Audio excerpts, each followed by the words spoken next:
इयत्ता चौथी धडा तिसरा आम्हालाही हवाय मोबाईल। माझं एकदा ऐक ना आई, मी आता मोठी झाले असं तूच नाही का म्हणालीस? मग मलाही सगळ्यांसारखा एक छान मोबाईल फोन पाहिजे की नाही? कशासाठी? कशासाठी म्हणजे काय? बोलण्यासाठीच ना असतो फोन।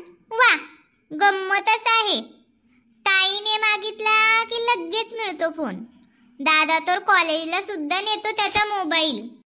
बाबांकडे 2-2 मोबाईल असतात आणि आम्ही मागितला तर म्हणे गरज काय त्याची? ए तायडे, उगीचच काहीही बोलू नकोस हा।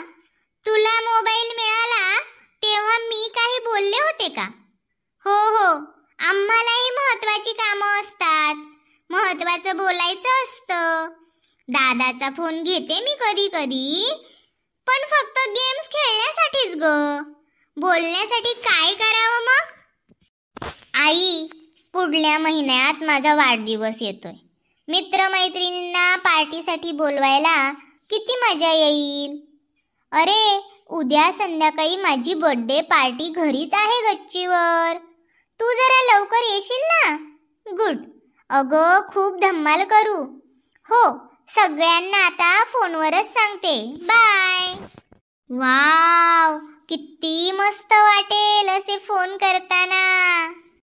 आई, अगं, शाळेत अचानक सुट्टी घ्यावी लागली तर उगीचच बोलणी ऐकावी लागतात सरांची। त्यापेक्षा पप्पा कसे घरातूनच ऑफिसला फोन करतात, तसं सरांना शाळेत फोन करायचा। हॅलो, गुड मॉर्निंग सर, मला आजची सुट्टी मिळेल का? जरा महत्त्वाचं काम आहे घरी। हो सर, उद्या नक्की येणार शाळेत।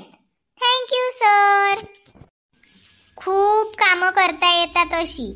तू सांग ना बाबांना। ताईच्या वेळी नाही का तूच सांगितलंस बाबांना?